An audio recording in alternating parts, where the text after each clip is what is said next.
한 주간 있었던 우리 지역의 핫 이슈와 알짜 정보를 알리고 자세히 파고드는 우리 동네 알파고. 안녕하세요.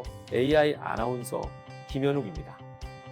코로나19 확진자 수가 줄어들 기미가 보이지 않자 정부에서는 지난 8일 0시부로 서울, 경기, 인천 등 수도권 지역의 거리두기 단계를 2단계에서 2.5단계로, 비수도권 지역의 거리두기 단계는 1.5단계에서 2단계로 격상했습니다. 이번 격상은 앞으로 3주간 유지될 예정입니다. 지금 위기를 넘어야 평온한 일상을 빨리 되찾을 수 있습니다. 당분간 모임과 만남을 자제해 주시기 바라며 최고의 방역인 마스크를 언제 어디서나 꼭 착용해 주시기 바랍니다. 오늘도 알찬 정보와 소식들을 준비한 국내 방송사 최초 AI 프로그램 우리 동네 알파고. 첫 코너부터 만나보겠습니다.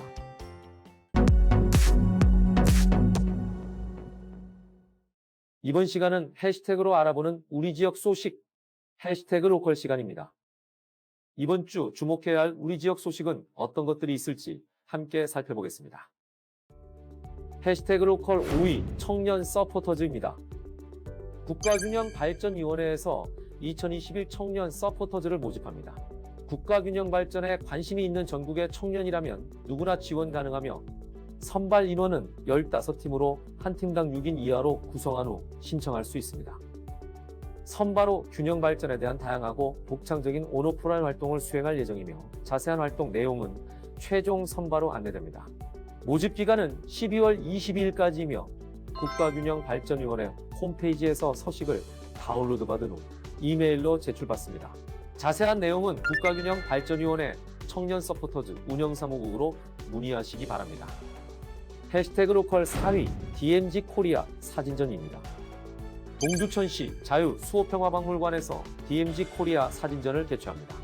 한국전쟁 중립국감독위원회의 활동사진을 담은 이번 전시회는 자유수호평화박물관 2층 전시실뿐만 아니라 박물관 홈페이지 및 유튜브를 통해 비대면으로도 감상할 수 있으며 12월 31일까지 관람 가능합니다. 궁금한 사항은 동두천 자유수호평화박물관으로 문의하시기 바랍니다. 해시태그 로컬 3위 온열의자입니다. 부천시가 다수의 시민들이 오가는 버스 정류장 17개소를 파악해 겨울철 온열의자를 설치했습니다. 부천시는 지난 2018년 부천시청역 1번 출구 버스 정류장을 시작으로 온열의자를 운영해왔습니다. 정류장 온열의자의 온도는 오전 6시부터 밤 11시까지 기온이 18도 이하일 때 최대 35도까지 올라가 추운 겨울 잠시나마 시민들에게 온기를 전해줄 수 있을 것으로 예상됩니다. 해시태그 로컬 2위 스마트폰 중독입니다. 부천시가 청소년을 대상으로 스마트폰 중독 해소 프로그램을 운영합니다. 청소년들의 성숙한 디지털 시민 성장을 목적으로 지난 7월부터 시작된 스마트폰 중독 해소 프로그램은 전문 상담사를 통한 상담 서비스 등을 제공합니다. 관심 있는 청소년들은 부천시 청소년 상담복지센터로 문의하시기 바랍니다.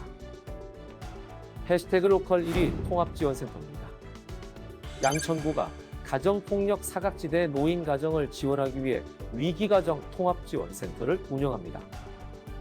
양천구는 양천경찰서와 업무협약을 체결하고 가정폭력 위기가구를 발굴하고 지원하기 위한 통합지원센터를 오픈했습니다. 4명의 전문인력과 2명의 공무원의 합동 근무로 초기 상담과 사례관리 복지 서비스 연계를 통해 사후관리를 진행할 예정입니다.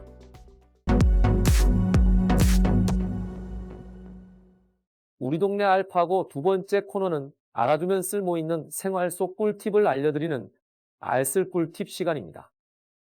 13월의 보너스 연말정산을 준비해야 할 시기가 다가왔습니다. 혜택을 잘 받기 위해선 지금부터 미리 챙겨두는 것이 중요합니다.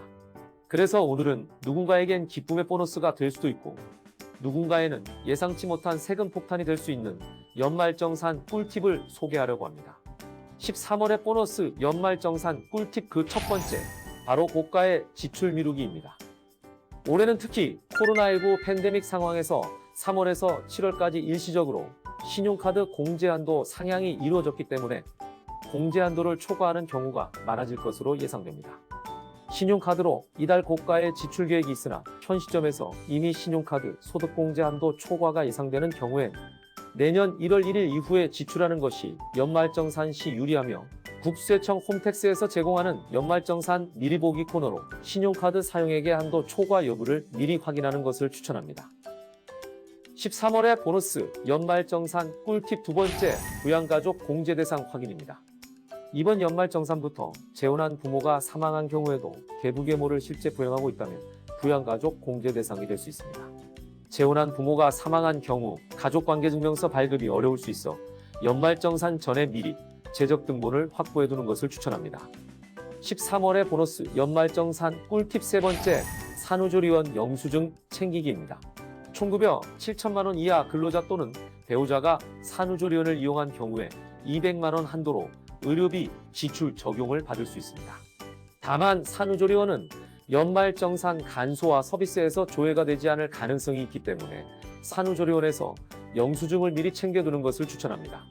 13월의 보너스 연말정산 마지막 꿀팁은 바로 혼인신고하기입니다. 결혼식을 올린 부부는 혼인신고를 12월 말까지 완료해야 배우자 공제가 적용됩니다. 혼인신고를 했을 때 총급여가 4,147만 원 이하인 여성 근로자는 추가로 부녀자 공제 50만 원을 소득공제 받게 되며 처부모와 시부모가 만 60세 이상이고 소득금액 100만 원 이하라면 부양가족 공제까지 받을 수 있으니 참고하시면 좋을 것 같습니다.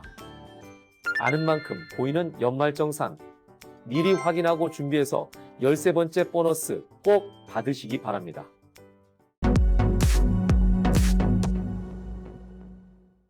이번 코너는 전국 곳곳의 아름다운 여행지를 취향별로 소개하는 여행이 취향 시간입니다.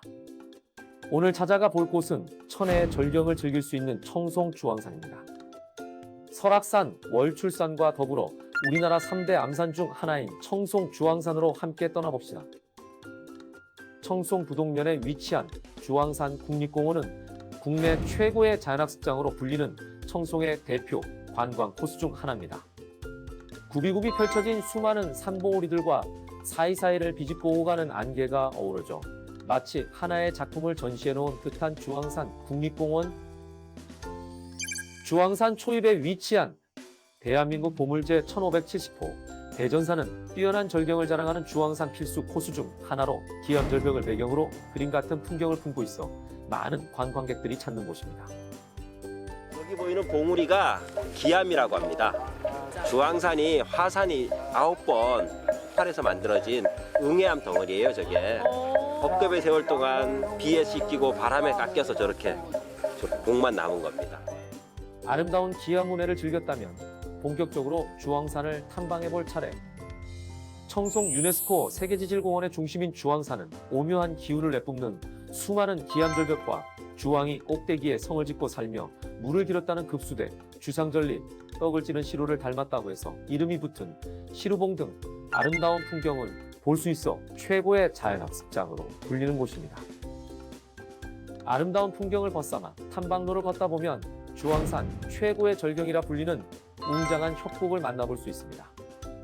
화산재가 빠르게 굳어져 만들어진 기암 협곡은 지질공원 대표 코스 중 하나로 보는 각도에 따라 또 다른 느낌을 줘 주황산 탐방에서 절대 놓칠 수 없는 절경 중 하나라고 합니다.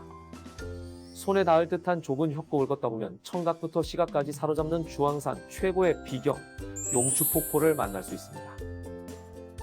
주황산 제1폭포의 별칭으로 용추협곡 내에 위치한 용추폭포는 보기만 해도 가슴이 뻥 뚫리는 기분을 느낄 수 있는 곳입니다. 마치 신선이 머물다 갔을 것만 같은 절경을 놓칠 수 없는 관광객들은 연신 핸드폰 카메라를 놓지 못합니다. 너무 예뻐요. 이런데 우리나라도 이렇게 좋은데 처음 봤어요. 예, 여기 자주 왔지만 올 때마다 느낌이 다르고 여기 우리 사람이 사는 세상이 아닌 것처럼 정말로 뛰어난 경관이 있잖아. 사람이 안 살았으면 누가 살았을까요? 뭐 신선이나 선녀나 그런. 투명하다시피 한 맑은 계곡물에 아름다운 기암절벽이 어우러진 모습은 절경 그 자체였습니다. 눈으로만 담기에도 아까운 주황산의 아름다운 풍경들 강력 추천합니다. 주황산은 단풍뿐만 아니고 봄, 여름, 가을, 겨울 사철 이쁜 산입니다.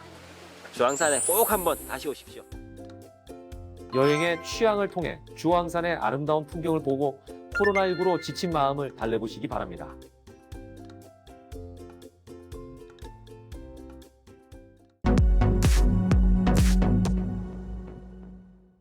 이번 코너는 우리 지역의 일자리를 소개하고 추천해드리는 일자리 잡고 보자 시간입니다. 부천 우리병원에서 시설관리 담당자를 모집합니다.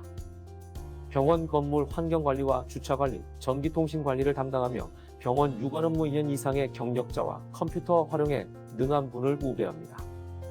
근무는 주 5일 근무이며 근무 시간은 평일 오전 9시부터 오후 6시까지, 토요일은 오전 9시부터 오후 1시까지입니다. 모집 마감은 2021년 1월 6일까지입니다. 동두천시 청소년상담복지센터에서 청소년 상담원과 동반자, 학교 박팀원을 모집합니다. 청소년 상담원은 청소년 상담 및 교육 일반 행정을, 동반자는 보육이 청소년 상담원, 학교 박팀원은 학교 밖 청소년 상담 및 활동 지원, 일반 행정을 담당하며 모집 인원은 상담원 1명, 동반자 1명, 학교 박팀원 2명입니다. 근무는 화요일부터 토요일까지 주 5일 근무이나 청소년 상담 업무 특성상 초과 근무가 발생할 수 있습니다. 모집 마감은 12월 18일까지입니다. 김포 다우류양병원에서 환자 이송 담당자를 모집합니다. 병원 내에 거동이 불편한 환자 이송 업무를 담당하며 업무상 힘이 좋은 분들을 우대합니다. 근무는 주 5일 근무이며 오전 8시 30분부터 오후 5시 30분까지 근무합니다. 모집 마감은 2021년 1월 23일까지입니다. 다양한 기관에서 열정 많고 뛰어난 인재를 기다리고 있으니 많은 관심 부탁드리겠습니다. 본격적인 겨울 추위가 찾아왔습니다. 수도관, 계량기 등 동파에 주의하시기 바라며 면역력 관리로 건강 챙기시길 바랍니다. 국내 방송사 최초 AI 아나운서가 전해드린 우리 동네 알파고. 오늘은 여기서 인사드리겠습니다.